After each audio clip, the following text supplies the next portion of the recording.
ہمارے قادریہ سلسلے کے شیخ گزرے میر سید عبدالواحد بلگرامی رحمۃ اللہ علیہ، بہت بڑے درویش تھے، اعلیٰ حضرت کا پیر خانہ ماغیرہ شریف اور مہرانہ والے بلگرام کے مرید ہیں۔ بلگرام سید میر عبدالواحد بلگرامی کے پاس ایک نوجوان آیا، اس نے آ کر کے عرض کی کہ حضور میں جوان ہوں، جب سے سنا نا مر جانا ہے، قبر میں جانا ہے، جنازہ دیکھا ہے، قبر میں بندے کو اترتے مجھے موت سے بڑا ڈر لگتا ہے، کوئی وظیفہ بتائے جو مجھے کوئی نصیحت کرے۔ تو میر عبدالواحد بلگرامی رحمۃ اللہ علیہ فرمانے لگے بیٹے تیری جیب کس طرح کی ہے، پیسے کس طرح کے؟ کہنے لگا حضور بڑا کرم ہے اللہ کا، مالدار ہوں، خوشحال ہوں۔ آپ نے فرمایا ایک پروگرام، یہ نہیں اس کو نفسیاتی طور پہ مطمئن نہیں کیا، نہ آپ نے اسے تو وظیفہ بتایا، نہ ذہنی طور پر اسے کوئی لیکچر دیا گیا، فرمایا تیری مالی پوزیشن کس طرح کی ہے؟ کہنے لگا حضور میں الحمدللہ مالدار ہوں، اللہ نے مجھے نوازا ہوا ہے۔ آپ فرمانے لگے اس طرح کر روزانہ کی بنیاد پہ صدقہ دینا شروع کر، اور فرض نماز کے ساتھ ساتھ روزانہ کی بنیاد پر چند نفل پڑھنے شروع کر، صدقہ روز دے، 10 روپے دے لیکن دینے روزانہ، 15 روپے دے لیکن دینے روزانہ کی بنیاد پر صدقہ کر۔ بچہ کہتا ہے میں بھی حیران تھا کہ حضرت میں تو وظیفہ پوچھنے آیا تھا کہ موت سے ڈر لگتا ہے، انہوں نے مجھے صدقے پہ لگا دیا، نفل پہ لگا دیا، وہ تو کام میں کر رہا۔ خیر بزرگ تھے، وظیفہ پڑھنے لگا، صدقہ دینے لگا، اللہ اللہ کرنے لگا۔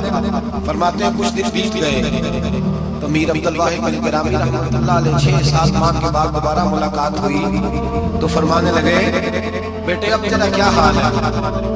تو وہ نوجوان کہنے لگا حضور اب مجھے مرنے سے ڈر نہیں لگتا، بلکہ اب تو میرا مرنے کو دل کرتا ہے۔ تو دل کرتا ہے، ڈر نہیں لگتا، اب دل کرتا ہے۔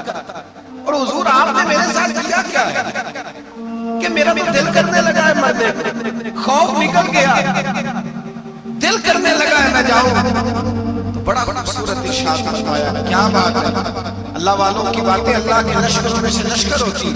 میر سید عبدالواحد بلگرامی رحمۃ اللہ علیہ فرمانے لگے بھائی جس جگہ آدمی کی پراپرٹی ہوتی ہے، جس جگہ اس کا مکان ہوتا ہے، جس جگہ اس کی جائیداد ہوتی ہے، وہاں اس کا جانے کو دل کرتا ہے۔ فرمایا اب تو نے صدقہ دے کے نفل پڑھ کے جنت میں اپنا مکان بک کرا لیا ہے، اب وہاں تیرا پلاٹ ہو گیا ہے، اب تیرا ڈر نہیں لگے گا، اب تیرا جنت میں جانے کو دل کرے گا، اب تیرا وہاں جانے کو جی چاہے گا جہاں آدمی کی زمین نہیں ہوتی، جگہ نہیں ہوتی، سر چھپانے کو مکان نہیں۔ بھائی نبی کریم صلی اللہ علیہ وسلم کی بارگاہ میں حضرت عمر آئے، بخاری مسلم میں موجود، کہتے حضور اٹھے چارپائی سے تو نبی پاک کے کمر مبارک پر موٹے موٹے بال کے نشان تھے۔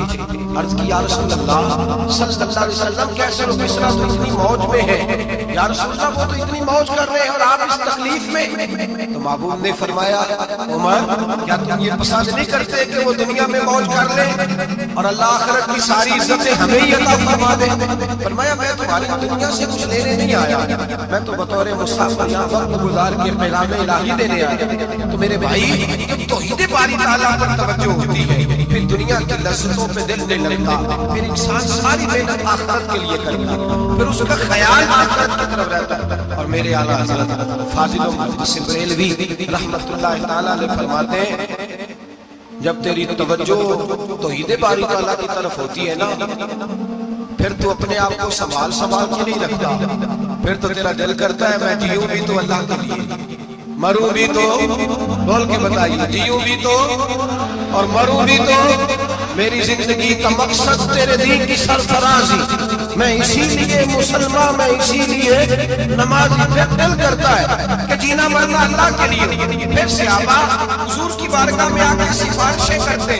حضرت ابو سعد خزیمہ، بڑی عجیب حدیث اور بڑا نرالا رنگ اس روایت کا، حضرت ابو سعد خزیمہ رضی اللہ تعالیٰ عنہ، ان کے بیٹے، ان کا نام سعد تھا، بیٹے بدر میں شہید ہو گئے، حضور نے احد کے لیے اعلان کیا۔ حضرت خزیمہ آئے نبی پاک کی بارگاہ میں اور آ کے کھڑے ہوئے تو عرض کرنے لگے محبوبہ میں دعا کرانے آیا ہوں۔ صحابہ کہتے ہیں لب و لہجے میں اتنا حسن تھا، گفتگو میں اتنی مٹھاس تھی، اس کی بولی کے اندر اتنا پیار تھا کہ ہمارے دل مائل ہو گئے کہ یہ کیا کہنے آئے۔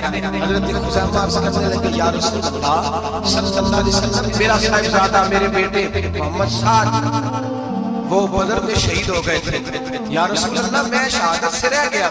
حضور ہم دونوں باپ بیٹے کا ارادہ تھا جہاد میں آنے کا, ہم دونوں کا پروگرام تھا. وہ کہتا تھا میں جاؤں گا, میں کہتا تھا میں جاؤں گا. پھر ہم نے قرآن اندازی کی تو قرآن میرے بیٹے کے نام نکلا.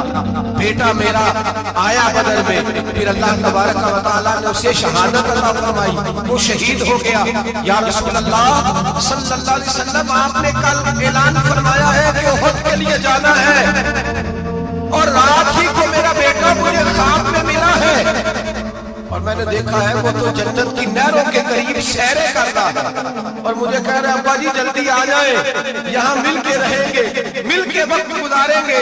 یا رسول اللہ صلی اللہ علیہ وسلم میں بے چین ہو گیا ہوں اس کے پاس جانے کے لیے. دعا فرمائے اللہ مجھے بھی شہادت عطا فرما دے, اللہ مجھے بھی شہادت دے دے. صحابہ کہتے ہیں اس کی عجیب, اس کا دعا کرانے کا ہم نے تو دیکھا تھا لوگ دعا کرانے آتے ہیں کوئی مصیبت کے لیے, کوئی پریشانی کے لیے, کوئی آزمائش کے لیے, کوئی بیماری کے لیے.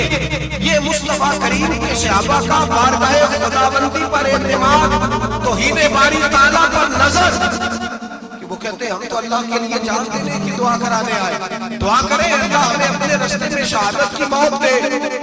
صحابہ کہتے ہیں نبی پاک نے دعا فرمائی, پھر ہم نے حضور کی دعا کو قبول ہوتے بھی دیکھا, ہم نے اپنی آنکھوں سے مصطفیٰ کی دعا کو قبول ہوتے دیکھا, ہم نے جناب خزیمہ کو احد کے میدان میں شہید ہوتے دیکھا, اور میرے رسول پاک صلی اللہ علیہ وسلم کے صحابہ ان کی طرف دیکھتے تو رشک کرتے, فخر کرتے, کہتے دیکھو یہ وہ غلام ہے جو حضور سے دعا لے کر کے دنیا سے گیا. آج جو لوگوں کا مرنے کو دل نہیں کرتا, آج بڑی بڑی بلڈنگیں بناتے, بڑی بڑی عمارتیں کھڑی کرتے, بڑی بڑی جائیدادیں بناتے, ہر بینک میں اکاؤنٹ کھلواتے, سرمایہ پیسہ دنیا داری بناتے, تعلقات بناتے, سیاسی سماجی رشتے دنیا داری کے جھوٹ کے ناطے. توحید باری تعالیٰ پر جب اعتماد ہوتا ہے تو انسان جس رشتے کو مضبوط کرنا چاہتا ہے وہ یا خدا کا رشتہ ہوتا ہے یا محمد مصطفیٰ کا رشتہ ہوتا ہے.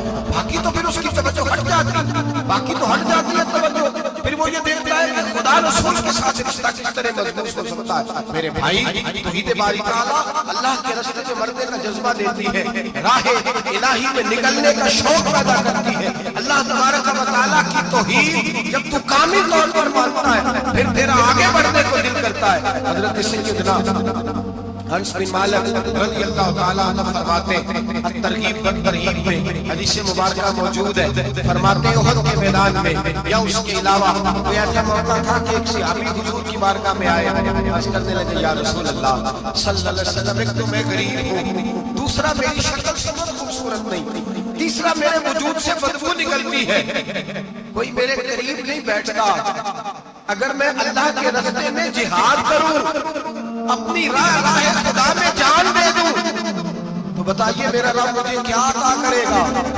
نبی پاک نے فرمایا اگر تو شہید ہو گیا تو سارے دروازے کھل جائیں گے جنت کے, سیدھا جنت میں جائے گا. یقین کامل دیکھیے, احد کے میدان میں تلوار پکڑی, جہاد کیا, شہید ہو گئے. صحابہ کہتے ہیں نبی پاک اس کے سرانے آ کے کھڑے ہوئے, اور کیا خوبصورت جملے ارشاد فرمائے, فرمایا اللہ تبارک و تعالیٰ نے اس کی بدصورتی کو خوبصورتی میں بدل دیا ہے, اللہ نے اس کے وجود سے آنے والی بدبو کو خوشبو سے بدل دیا. اور نبی پاک علیہ السلام فرمانے لگے جنت کی حور دروازہ کھول کے اسے کہہ رہی ہے آجا جلدی جلدی, اللہ نے تیرا نکاح میرے ساتھ فرما دیا.